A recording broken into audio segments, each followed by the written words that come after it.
To start with, I think we can say that active industrial policy is needed in the European Union for at least these two reasons. There are new security and geopolitical concerns, and then there's the need and the urgency of a deep sustainability transformation affecting basically all economic sectors and industries.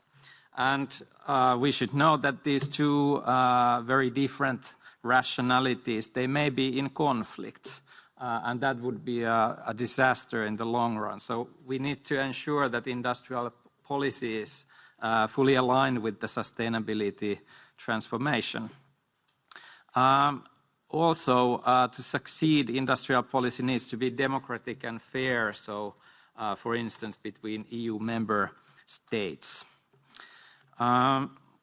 So are we actually on the path of achieving this? Do we actually know how to align the different goals, and what would it mean in practice? How do we envision the industrial paths and make sure that we keep on those paths?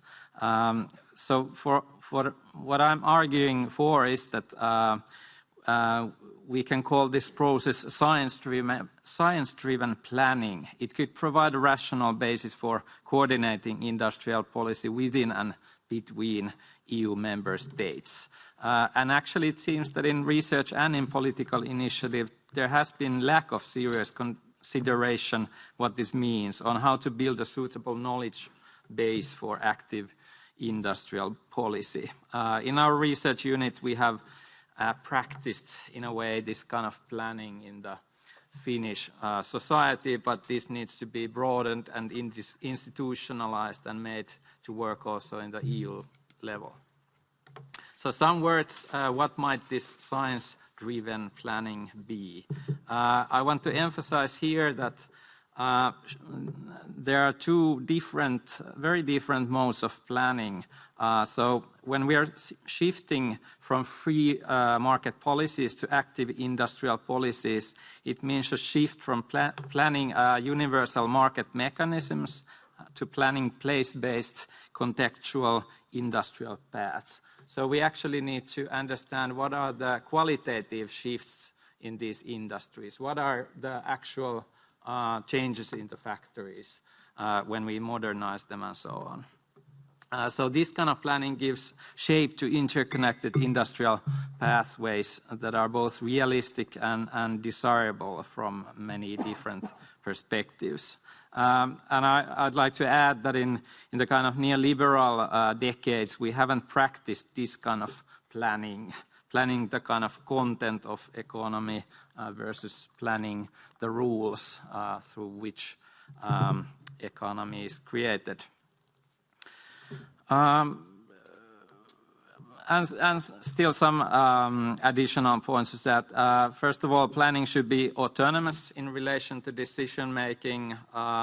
We need to ensure that it's not directed by established interests, for instance. So planning creates a credible and open knowledge platform for kind of later political decisions and public discussions as well.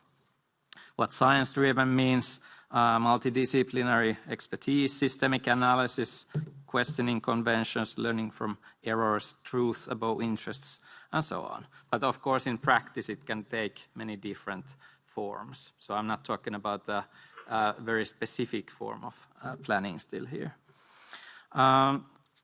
What is perhaps the most important thing is that this science-driven planning, it can balance between very different rationalities like ecological resilience, economic competitiveness, geopolitical security, human welfare, and these kind of things.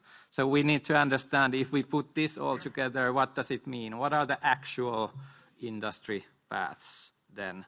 How do we ensure that they stay, for instance, within the ecological boundaries taken as a whole, and so forth?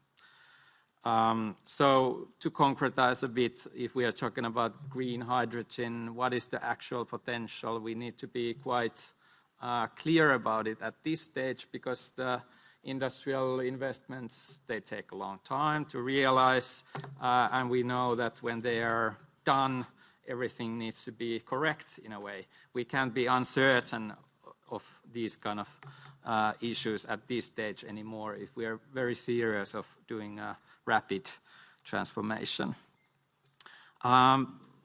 And planning is probably needed, this kind of planning nationally and at the level of the European Union, of course with a planetary mindset in both cases. So I'm here arguing for a kind of a, that we concretize these industrial paths, and to do this concretizing, we need science-driven planning.